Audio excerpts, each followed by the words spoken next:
क्या आपने कभी गौर किया है कि कभी कभी तो हम बैठे बैठे ही थक जाते हैं और कभी कभी हम बहुत ज्यादा कम कर लेते हैं और फिर भी हमें थकान महसूस नहीं होती। आप पूरे दिन घर पर बैठे रह सकते हैं, लेकिन पूरे दिन बैठने के बाद जो अब पैदा होती है वो हमारे शरीर को निहाल कर देती है, हमें थका देती है।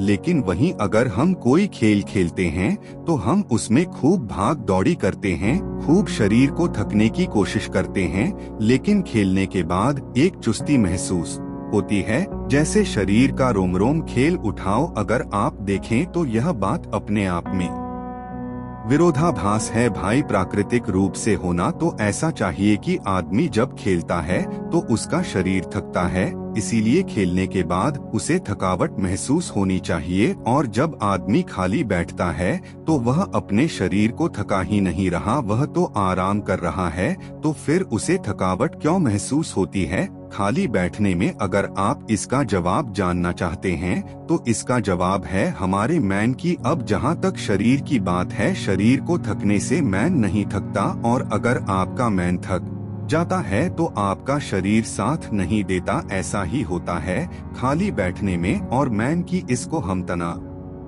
कहते हैं। आज की जो कहानी में आपको सुनने वाला हूँ उसमें आपको तनाव के बारे में संपूर्ण जानकारी मिल जाएगी, और अगर आप तनाव को समझ लेते हैं तो आपके जीवन से दुखों का मिटना निश्चित है, क्योंकि दुख तनाव के कारण ही पैदा होते हैं। तो चलिए इस कहानी से हम तनाव को समझते हैं। इससे पहले कि आप इस कहानी में खो जाएं, इस चैनल को सब्सक्राइब जरूर कर लें। तो चलिए कहानी शुरू करते हैं। उसे समय की बात है जब बुद्ध अमृत में अपना समय व्यतीत कर रहे द उसे समय तक बुद्ध की ख्याति दूर दूर तक फैल चुकी थी। काफी दूर दूर से लोग अपने चिंताओं और दुखों के बारे में बुद्ध समाधान खोजने के लिए आते द। ऐसे ही एक दिन जब बुद्ध अमरों में अपने शिष्यों को उपदेश दे रहे द तो एक अधेड़ उम्र का आदमी अपने 22 से 23 साल के लड़के को साथ लेकर बुद्ध की तरफ चला रहा था। बुद्ध ने एक नजर उन पर डाली और उपदेश में बैठने के लिए कहा। जब उपदेश खत्म हुआ तो बुद्ध ने उसे आदमी को अपने पास बुलाया और अपने पास बैठने का इशारा किया। जंगल में हरियाली छाई हुई थी और सुहाना मौसम था। जंगल से भांत भांत के पक्षियों की आवाज वहां पर गूंज रही थी। इसके बाद बुद्ध ने उसे आदमी से आने का कारण पूछा। इस पर वो आदमी कहता है कि ही तथागत, मैं 2 दिन की यात्रा करके अपने बेटे को आपसे मिलवाने के लिए लाया हूँ। यह मेरा इकलौता पुत्र है, यह हमेशा थका थका रहता है। ऐसा लगता है कि इसके शरीर में कोई जान ही नहीं है, कोई प्राणी नहीं है। अगर हम इससे कुछ कहते हैं तो यह हमारी छोटी छोटी बातों पर गुस्सा करता है। इसकी देखने की क्षमता भी उम्र से पहले ही कमजोर हो गई है और इसके बाल भी पकाने लगे हैं। मुझे तो कुछ समझ नहीं आता कि ये सब हो क्या रहा है भला। इतनी कम उम्र में यह इतनी बड़ी उम्र का लगता है। ये बुद्ध, मैं अपने बेटे को लेकर बहुत चिंतित हूँ। जब मैं अपने बेटे को चिकित्सकों के पास लेकर गया तो उन्होंने कुछ औषधियाँ देकर कहा कि अपने बेटे को तनाव कम लेने दिया करो, वह अपने दिमाग में तनाव लेता है और इसी वजह से उसकी ऐसी हालत हो रखी है। लेकिन उनके लाख बताने पर भी मुझे तनाव का मतलब समझ में नहीं आया। मुझे पता ही नहीं कि तनाव होता क्या है और उसे कैसे उसके दिमाग से निकाला जाए। उसके लिए पहले तो मुझे यह समझना होगा कि तनाव होता क्या है, और इसीलिए बुद्ध, मैं आपके पास आया हूँ। कृपया करके मेरे समस्या का समाधान कर दीजिए। यह सुनकर बुद्ध उसे लड़के को बड़ी गौर से देखते हैं, उसकी आंखों में देखते हैं, उसके चेहरे को सकते हैं और फिर उसके हाथ की नब्ज भी देखते हैं। यह सब विधियां करने के बाद बुद्ध उसे आदमी से कहते हैं कि तनाव लेना तो कोई नहीं चाहता, लेकिन फिर भी तनाव लोगों को दीमक की तरह पकड़ लेता है और इंसान को यह पता ही नहीं चलता कि वो तनाव में जी रहा है। लेकिन अगर वही इंसान तनाव को समझ लेता है, तनाव के बारे में कोई ऐसा पैमाना बना लेता है कि उसे पता चल सके कि वो कितना तनाव में है, तो वो समस्या का समाधान भी खोज सकता है। मुख्य रूप से तनाव के 8 कारण होते हैं। इसके बाद बुद्ध कहते हैं कि सबसे पहले तो हमें यह समझना होगा कि तनाव होता क्या है। जब कोई इंसान कोई काम कर रहा होता है और उसका मैन कहीं दूर भटक रहा होता है, कल्पना में होता है, तो उससे शरीर और मैन के बीच दूरी पैदा हो जाती है। और जितनी दूरी शरीर और मैन के बीच में होगी, हम उतने ही निद्रा की अवस्था में होंगे। और इसी दूरी को, इसी जाओ को तनाव कहा जाता है। कोई महसूस क्यों करता है? हालांकि उसने अपने शरीर को तो ठकाया है, लेकिन समझने की बात यह होती है कि खेलते वक्त मैन और शरीर पूरा उसे खेल पर केंद्रित होता है, जिससे शरीर और मैन में दूरी पैदा नहीं होती और कोई तनाव पैदा नहीं होता, बल्कि हमारा तनाव दूर हो जाता है। और वही जब हम कोई अरुचिपूर्ण कार्य करते हैं जिसमें हमारा मैन नहीं लगता, तो हम शारीरिक रूप से वो कम तो करते हैं, लेकिन हमारा मैन कहीं दूर कल्पना में भटक रहा होता है। इससे शरीर और मैन में एक दूरी पैदा हो गई और तनाव ने जन्म ले लिया। इसीलिए इंसान को एक बार में एक ही काम करना चाहिए और उसी पर अपना तन और मैन केंद्रित रखना चाहिए, जिससे आपकी भीतर कोई तनाव पैदा ही ना हो। तनाव की कुछ मुख्य कारण भी होते हैं। इसके बाद बुद्ध कहते हैं कि अगर हम इन कर्म को जान लेते हैं तो हमारे अंदर तनाव कभी भी पैदा नहीं होगा। मुख्य रूप से जो कारण है, उसमें सबसे पहला कारण होता है महत्वाकांक्षी होना। अच्छी बात होती है, लेकिन कभी आपने गौर किया है कि इंसान के लक्ष्य कभी पूरे ही नहीं होते, क्योंकि इंसान का कोई एक लक्ष्य होता ही नहीं है। जब इंसान एक लक्ष्य को प्राप्त कर लेता है तो दूसरा लक्ष्य स्थापित हो जाता है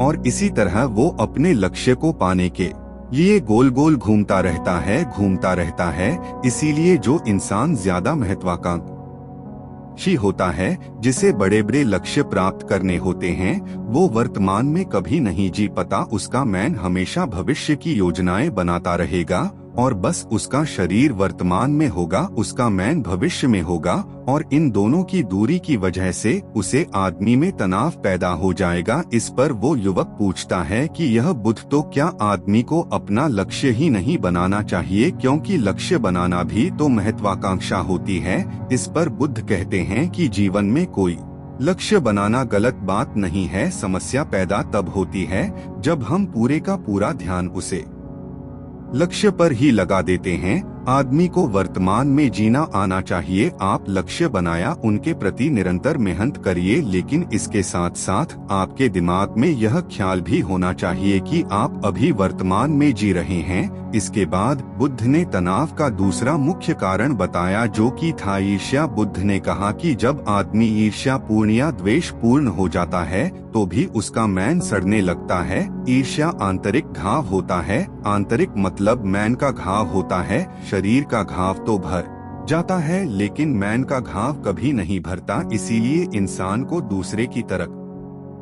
से कभी ईर्ष्या नहीं करनी चाहिए। तनाव का तीसरा मुख्य कारण होता है किसी दूसरे से अपेक्षा। बुद्ध ने बताया कि एक बाप होने के नाते वह अपने बेटे से बहुत सारी अपेक्षाएं रखता है कि मेरा बेटा एक कामयाब इंसान बने, वो जिस तरह मैं चाहता हूँ उसे तरह का जीवन जी। और जब आदमी किसी से अपेक्षा करने लगता है तो कहीं ना कहीं वो अनजाने में खुद के लिए तनाव पैदा कर रहा होता है। जरा सोचिए कि वही बेटा अगर अपने बाप के हिसाब से नहीं चलेगा, वो नहीं बन पाएगा जो उसका बाप चाहता है, तो फिर उसके पिता के मैन को तनाव पकड़ लेगा। इसीलिए किसी से भी अपेक्षा नहीं करनी चाहिए, ना ही दूसरे से और ना ही खुद से। इसके बाद तनाव का अगला मुख्य कारण बताते हुए बुद्ध ने कहा कि अरुचिपूर्ण कार्य करने से भी मैन में तनाव पैदा होता है। जिस काम में हमारा मैन ही नहीं लगता, जिसमें हमारी रुचि ही नहीं है, तो उसे काम में हम अपना मैन नहीं लगा पाएंगे। हमारा मैन कल्पनाओं की उड़ान भरेगा और हमारा शरीर वहीं बैठा रहेगा। इसीलिए दोनों में दूरी पैदा होने की वजह से ये भी तनाव का कारण बन जाता है। इसीलिए आदमी को सिर्फ रुचि के हिसाब से ही कार्य करने चाहिए। इसके बाद बुद्ध ने कहा कि शारीरिक दुख भी तनाव का कारण होता है। जब आदमी को कोई शारीरिक कष्ट होता है तो आदमी का मैन उसी बीमारी के बारे में सोचता रहता है, जिससे उसके मन में दुख के विचार पेट हैं और वहाँ पर तनाव पैदा हो जाता है। यह सुनकर उसे आदमी ने कहा कि ही बुद्ध, शारीरिक दुख तो किसी को भी ए सकता है, तो क्या वो आदमी हमेशा तनाव में ही जिएगा? इसका जवाब देते हुए बुद्ध कहते हैं कि यह बात ख्याल करने की होती है कि हमारा जीवन दुखों का आभार है। जैसे जैसे हमारी उम्र बढ़ती है वैसे वैसे बीमारियां आती हैं, दुख आते हैं और एक दिन मौत भी आती ही है। तो बीमारियां जीवन का अभिन्न हिस्सा है। किसी में उसे समय से पहले आती है तो इसी में बाद में आती है। और जब इंसान का मन इसके बारे में समझने लगेगा तो अपनी बीमारी के बारे में सोचकर ज्यादा तनाव नहीं लेगा, क्योंकि वह जीवन का एक अभिन्न हिस्सा है। और इसके लिए आदमी को शारीरिक रूप से भी अभ्यास करते रहना चाहिए ताकि उसका शरीर लंबे समय तक स्वस्थ बना रह सके। और यह भी जान लो, तनाव का एक मुख्य कारण होता है अपनी योजनाओं को समझने के लिए वक्त ना देना। कुछ इंसानों के मन में कोई ख्याल बनाता है और वो उसे पर बिना सोचे समझे कार्य करना शुरू कर देते हैं, और जब उसे कम में उन्हें नाकामयाबी मिलती है तो वह तनाव से भर जाते हैं, क्योंकि उन्होंने वह काम शुरू करने से पहले उसके बारे में पूरी जानकारी नहीं ली थी। आदमी को कोई भी योजना बनाते वक्त उसके बुरे परिणाम के बारे में सबसे पहले सोचना चाहिए। हमें यह सोचना चाहिए कि अगर यह योजना कामयाब नहीं हुई तो फिर मैं क्या करूँगा, और इसीलिए अपनी योजनाओं को समझने के लिए पूर्ण पूरा वक्त देना ताकि भविष्य में उसे कम के प्रति कोई तनाव पैदा ही ना हो। और सबसे आखिरी कारण जो तनाव का होता है वो होता है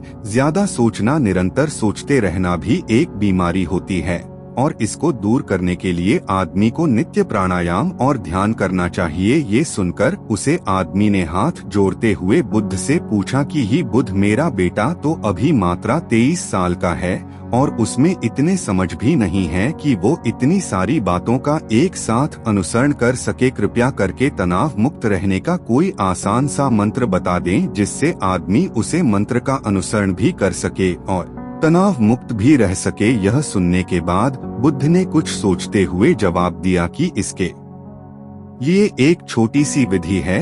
अगर तुम इतनी बातों का पालन नहीं कर सकते तो तुम एक बार में एक कम को करने पर ही ध्यान लगाओ। जो भी तुम कम कर रहे हो बस एक कम एक बार में करो और उसे कम को पूरा ध्यान लगाकर करो। अगर तुम्हारा ध्यान इधर उधर भटक है तो जब याद आए तो वापस उसे उसी कम पर लगा दो। यह सबसे आसान और सबसे अच्छा तरीका है तनाव मुक्त रहने का। अगर तुम खाना खा रहे हो तो खाना खाने पे ही अपना ध्यान केंद्रित कर दो। अगर तुम चल रहे हो तो चलने पर ही अपना ध्यान केंद्रित कर दो। इससे तुम्हारा मन और तुम्हारा शरीर दोनों एक जगह पर रहेंगे और दोनों के बीच दूरी नहीं पैदा होगी, जो कि तनाव का मुख्य कारण होती है। दोस्तों, आज की युवा पीढ़ी एक बार में 2-2, 3-3, 4-4 कम एक साथ करते हैं। जैसे कि कोई आदमी खाना खाते वक्त टेलीविजन भी देखता रहता है, फोन पर बात भी करता रहता है और फिर बाद में कहता है कि मैं तो तनाव में रहता हूँ। जब 3-3 कम एक साथ करेगा आदमी तो तनाव पैदा होना तो लाजमी ही है, क्योंकि मैं तो पूरा ध्यान लगाकर